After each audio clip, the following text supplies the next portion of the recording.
একজন স্বামী যেভাবে তার পরিবার স্ত্রীকে পরিবেশন করাবেন সবাই তাকে সেভাবেই চিনবে। একদিন গোসল করে বের হয়েই ড্রয়িং রুমে কথার আওয়াজ শুনলাম। শাশুড়ি ওকে বলছিল, বৌমা কি তোকে বেতন থেকে টাকা দেয়? তোর খালা ওই দিন বলতেছে বাজারে যেই দাম সব কিছুর, দুইজনের ইনকাম ছাড়া কিচ্ছুই হয় না। আমি পর্দায় আড়াল করে গেলাম নিজেকে। ও উত্তরে বলল, আর বলো না আম্মা, প্রতি মাসে ও বেতন পাওয়ার পরই আমাদের সাথে এই নিয়ে একটা বড় ধরনের ঝগড়া হয়। শাশুড়ি খুব উদ্বিগ্ন হয়ে জিজ্ঞেস করলেন, বলিস কি, ঝগড়া করে তোর সাথে? হ্যাঁ আম্মা, প্রত্যেক মাসে সে বেতন পেয়েই আমাকে সাধে। আমি প্রতি মাসে তাকে বকা দিই। বলো তো, আমাকে টাকা দিতে হবে কেন? ও যখন ছিল না আমি কি সংসার চালাতে পারি নাই? সংসারে একজন বেড়ে গেছে বলে কি আমার ওর কাছ থেকে টাকা নিতে হবে? শাশুড়ি তখন মুখ গোমড়া করে বললেন, জিনিসপত্রের যে দাম, মা একজন আর কি বেশি খায়, এজন্য ওর কাছ থেকে টাকা নিতে হবে? ও তো দিতে চায়, আমিই নেই না। আব্বা মারা যাওয়ার পর আমাকে নিয়ে তোমার নানির বাড়িতে উঠতে হয়েছিল, কতই না কষ্ট হয়েছে তখন। আল্লাহ না করুক আমার কিছু হলে যেন তনুর ওর কাছে হাত পাততে না হয়, সেজন্য তার সেভিংস করা দরকার। আমি চাই ও ভবিষ্যতের জন্য কিছু জমাত, আর আমার কোনো সমস্যা হলে ওই তো আমাকে সাহায্য করবে, অর্থ দিয়ে হোক বা মনের সাহস দিয়ে হোক। আমি চাই না আমি মারা যাওয়ার পর আমার স্ত্রী আমার মায়ের মতো কষ্ট করুক। শাশুড়ি শাড়ির আঁচল দিয়ে চোখ মুছছেন, ওর মাথায় হাত দিয়ে বলল, আল্লাহ তোমাদের অনেক সুখী করুক বাবা, তুমি আর বৌমা দুজনই দীর্ঘজীবী হও। সেদিন পর্দায় আড়ালে আমিও 2 ফোঁটা চোখের জল ফেলেছিলাম। এমন একজন স্বামীর স্বপ্ন সবাই দেখে, যারা স্ত্রীকে সবার কাছে উঁচু রাখে এবং তার ভবিষ্যৎ সম্পর্কেও অনেক অনেক বেশি চিন্তা করে। আমি অনেক ভাগ্যবতী বলা চলে। মা ছেলের কথার মাঝে একটা কাশি দিয়ে ড্রয়িং রুমে প্রবেশ করলাম। দুজনই আমাকে দেখে নড়ে চড়ে বসলো, যেন এতক্ষণ তাদের মধ্যে কোনো কথাই হয়নি। আমি এগিয়ে গিয়ে বললাম, একটু চা করে দিই আপনাদের? বৌমা, একটু লাল চা করো, আমিও তোমাকে সাহায্য করতে আসছি। না মা, আপনারা বসেন, কথা বলেন, আমিই বানাচ্ছি। আমি রান্নাঘরে গিয়েও এক প্রকার ঘোরের মধ্যে ছিলাম। সেদিন নিজের কলিজা খুলে রান্না করে দিলেও কম পড়তো মনে হচ্ছিল আমার কাছে, কারণ স্বামীর দেওয়া সম্মান অনেক বড় সম্পদ। তখন নিজেকে অনেক ধনী মনে হচ্ছিল আমার প্রতি তার চিন্তা ভাবনা শুনে। স্বামী যেভাবে তার পরিবারে স্ত্রীকে পরিবেশন করাবেন সবাই তাকে সেভাবেই চিনবে, এটাই স্বাভাবিক। এমন একটা মানুষকে চোখ বন্ধ করে বিশ্বাস করা যায়, ভালোবাসা যায়। আল্লাহ সকল পরিবারকে অনেক অনেক বেশি সুখে রাখুক, ভালো রাখুক। আসসালামু আলাইকুম, কেমন আছেন সবাই? আশা করছি সবাই ভালো আছেন। আলহামদুলিল্লাহ, আমরাও আছি। আল্লাহ আমাদেরকে ভালোই রেখেছেন। তবে আপনাদের ভাইয়ার শরীরটা বেশ খারাপ 2 থেকে 3 দিন যাবৎ। তো প্রচণ্ড রকম জ্বর হচ্ছিল, কাঁপুনি দিয়ে জ্বর উঠছে, সেই সাথে শরীর প্রচণ্ড রকম ব্যথা, আর একদম শরীরটা দুর্বল হয়ে গিয়েছে। তো বুঝতেই পারছেন, ঘরের মেইন তিনি যদি অসুস্থ হয়ে পড়েন তাহলে আমাদের অবস্থাটা কি হয়। ঘরের 2 জন মেইন সদস্য থাকেন, তিনি হচ্ছেন, একজন হচ্ছেন কর্তা সাহেব আর একজন হচ্ছেন ঘরের গৃহিণী। তো এই 2 জনের যে কোনো একজন যদি অসুস্থ হয়ে পড়েন তবে বাচ্চাদের অবস্থা কিন্তু অনেক অনেক খারাপ হয়ে যায়। তো যাই হোক, আপনাদের ভাইয়ার অবস্থাও আসলে অনেক বেশি খারাপ। আমি চেষ্টা করছি বা চাচ্ছি আল্লাহ যাতে দ্রুত সুস্থ করে দেন। তো সেই জন্যই আর কি বাজারে গিয়েছিলাম আজকে। আমি আর গোলাপ বাবা 2 জন মিলে একটু বাজার করে নিয়ে এসেছি। একটু ছোট মাছ খেতে ইচ্ছে করছিল। তো যাই হোক, আজকে আর ওইভাবে করে ছোট মাছ রান্না করতে পারিনি, তবে আজকে মজার মজার কিছু আইটেমস করেছি।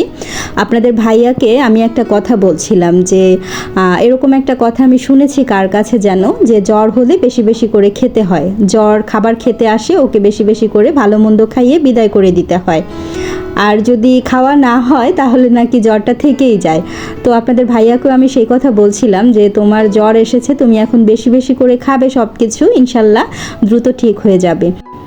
আর আপনাদের ভাইয়ার আসলে জ্বরটা আসে বৃষ্টির পানি একটু মাথায় পড়লে আর কি তার জ্বরটা আসে, যদি খুব করে ভিজে নেয় তাহলে কিন্তু সেই সমস্যাটা হয় না। যাই হোক, সকালে ব্রেকফাস্টে পাউরুটি, ডিম পোস্ট, কলা, তারপর একটু বিটরুটের জুস করে দিয়েছিলাম, পেঁপে কেটেছিলাম, আর সেই সাথে ছিল ড্রাগন ফ্রুটস এনেছিলাম, তো সেগুলোই কেটে দিয়েছি। সকালে ব্রেকফাস্ট করে কিন্তু আবার দুপুরে রান্নাবান্নার আয়োজনটাও করে নিয়েছি, সাথে সাথেই সব কিছু করে নিচ্ছি।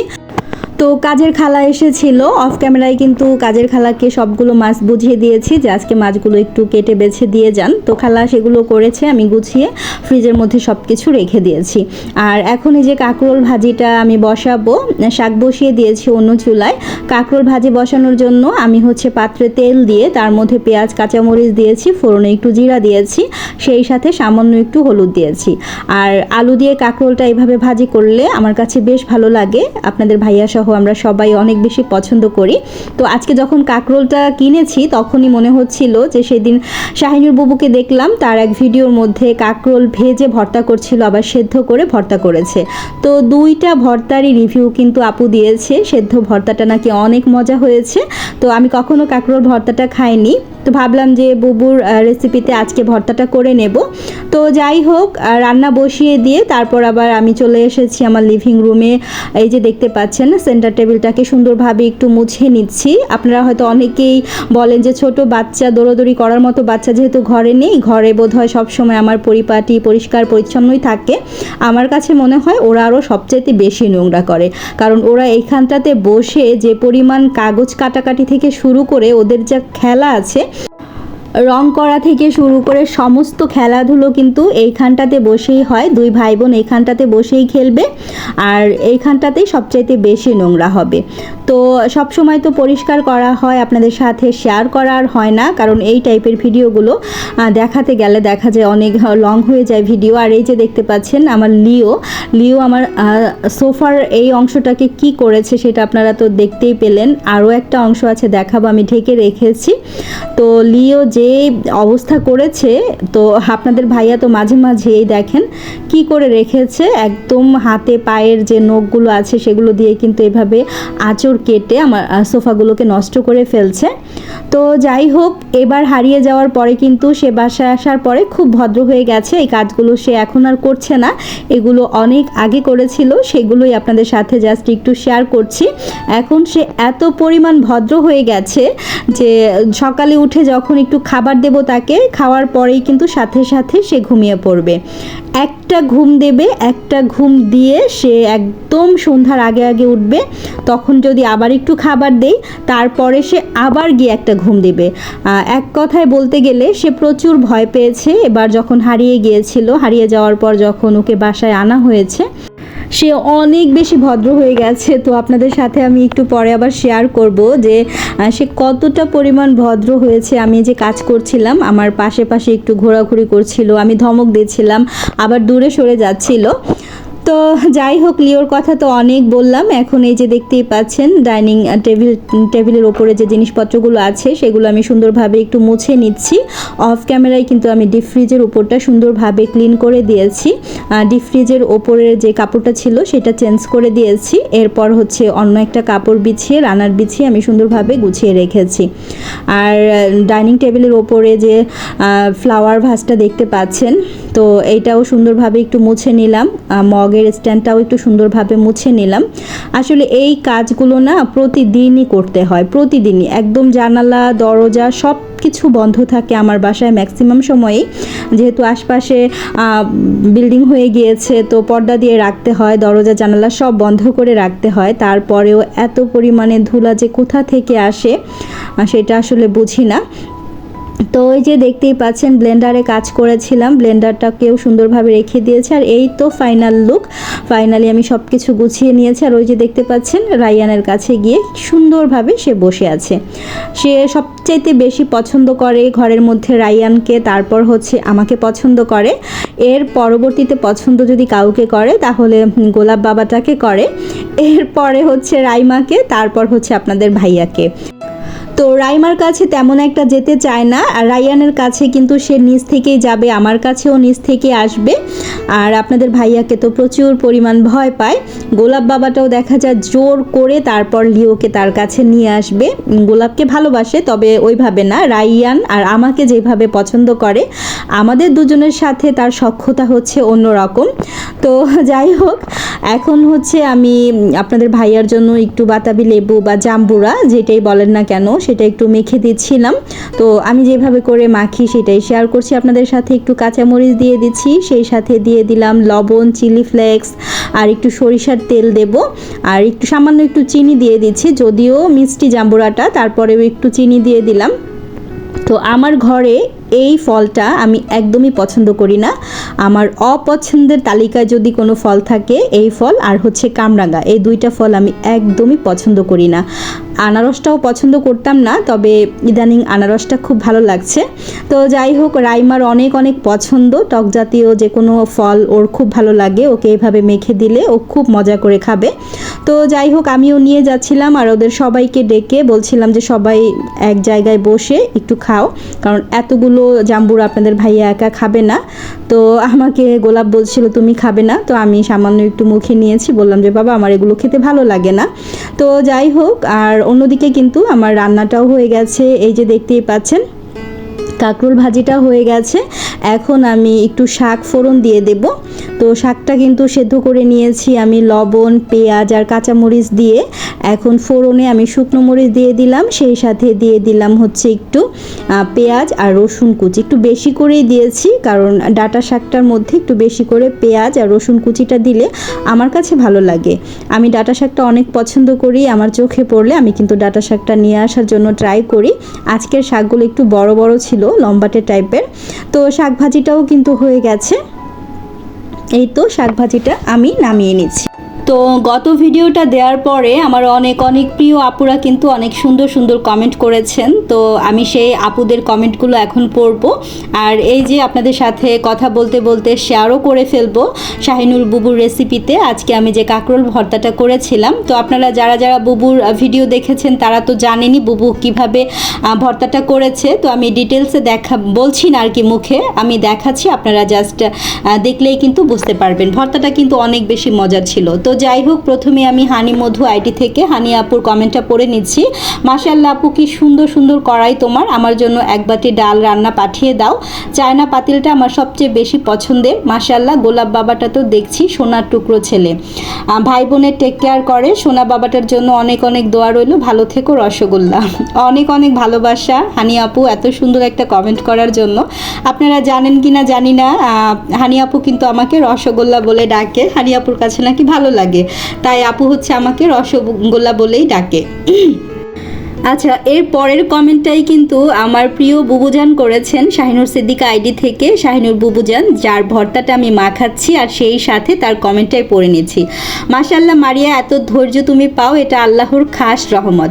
প্রেশারে এই চর্বি ক্ষতিকর, কিন্তু কি করব, আমরা মজার জন্য খাই। লাইক দিয়ে সাথে আছি। অনেক অনেক ধন্যবাদ আর ভালোবাসা বুবু এত সুন্দর একটা কমেন্ট করার জন্য। তারপর হচ্ছে কাপল গার্ডেন থেকে লাভলি আপু কমেন্ট করেছে, লাইক দিয়ে খুব সুন্দর একটি ভিডিও দেখছি মারিয়া আপু, পুচকু গোল্ডেন কড়াইটা খুব সুন্দর লাগছে মাশাআল্লাহ। অনেক অনেক ধন্যবাদ আপু। তারপর হচ্ছে ফারিয়াস ফ্যামিলি ব্লগ থেকে ফারিয়া কমেন্ট করেছে, আসসালামু আলাইকুম প্রিয় আপু, ছোট্ট এই মেশিনটা দেখতে অনেক কিউট।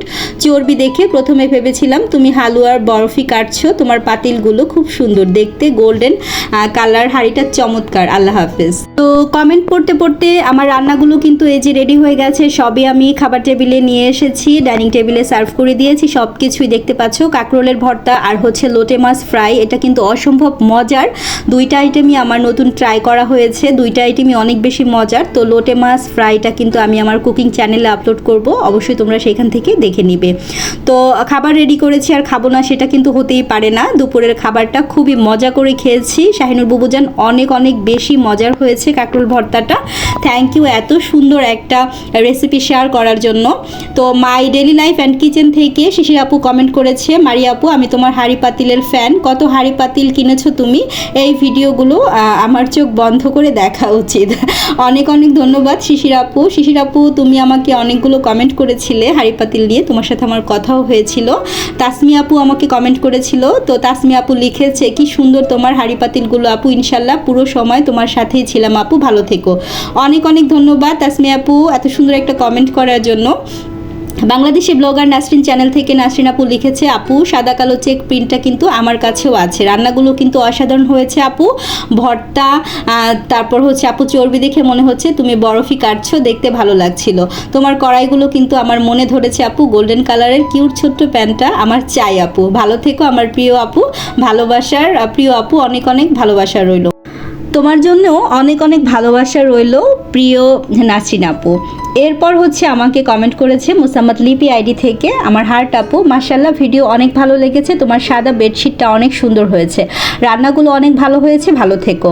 এরপর নীলুফা শিমুল আইডি থেকে নীলু আপু লিখেছে, আপু এই ধরনের চেক কাপড় আমার খুব পছন্দ, তোমার কড়াইগুলো মাশাল্লাহ খুব সুন্দর, রান্নাগুলো অসাধারণ হয়েছে, ভালো থেকো আপু। তারপর হচ্ছে taste and tales with Salma থেকে কবি আপু লিখেছে, আজকে তো কড়াই দেখতে দেখতেই মাথাটা নষ্ট হয়ে গেল গো, মন চাচ্ছে এখনই 2-3টা কড়াই কিনে ফেলি, হানিকম্প আমার একটা লাগবে গো।